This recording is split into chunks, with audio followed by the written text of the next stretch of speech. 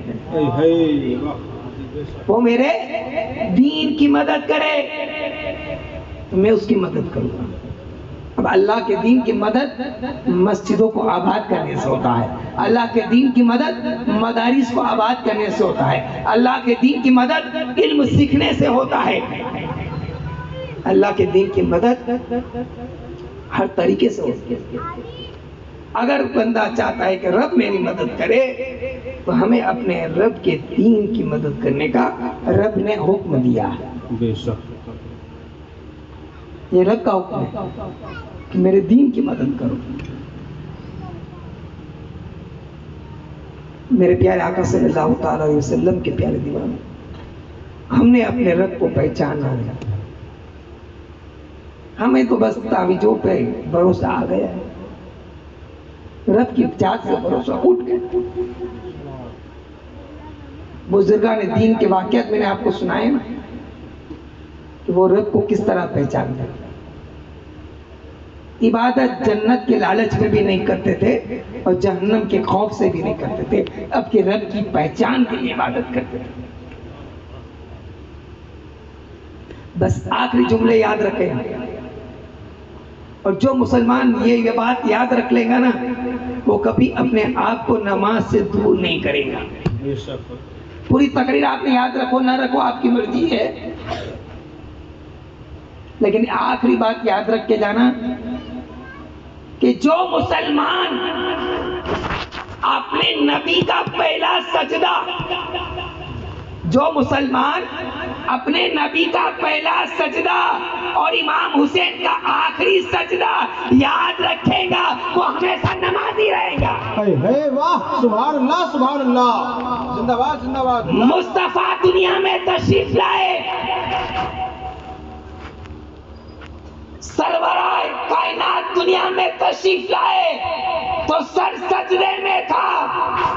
مصطفیٰ دنیا میں تشریف لائے تو سر سجدے میں تھا، اور امام حسین دنیا سے جا رہے ہیں تو سر سجدے میں ہے. امام حسین دنیا سے جا رہے ہیں تو سر سجدے میں ہے. نانا نے آ کر سجدے کی اہمیت بتائی اور نواسے نے جا کر سجدے کی اہمیت بتائی کہ سجدہ کیسے کام آتا ہے اور سجدہ کتنا ضروری ہے، سجدہ کیسے رب کا کیا جائے، رب کی بندگی کیسے کی جاتی ہے، اور رب کو سجدہ کتنا محبوب ہے. سبحان اللہ سبحان اللہ. یہ مصطفیٰ دنیا میں آ کر بتا رہے ہیں اور امام اسے جاتے جاتے بتا رہے ہیں کہ سجدہ کسے کہتے ہیں. اسی لیے تو شاعر نے کہا کہ ایک سجدہ جو رب کی بارگاہ میں ہوتا ہے، ایک سجدہ جسے تو گرا سمجھتا ہے، 1000 سجدوں سے دیتا ہے آدمی کو نجات. دوران گفتگو کوئی شرعی غلطی ہو گئی ہو تو میں ناچیز استغفر اللہ ربی من کل ذنب واتوب الیہ کے ساتھ رخصت ہوتا ہوں. کل سے آپ حضرات بھی وقت کا خیال رکھیے اور میں بھی انشاءاللہ وقت کا خیال رکھوں گا. حالانکہ میں تو بہت جلدی ہی آ چکا تھا، کم سے کم 45 منٹ تو میں یہاں بیٹھا.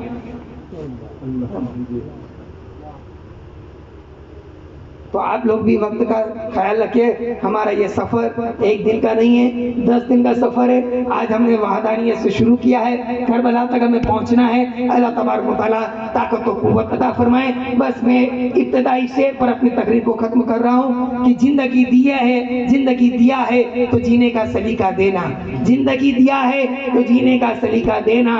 پاؤں دیے ہیں تو چلنے کا سلیقہ دینا، پاؤں دیے ہیں تو چلنے کا سلیقہ دینا. تو نے زبان دیا میں تو گنگا ہی تھا، تو نے زبان دیا میں تو گنگا ہی تھا، اب بولوں تو باتوں میں اثر بھی دینا. وما علینا الا البلاغ.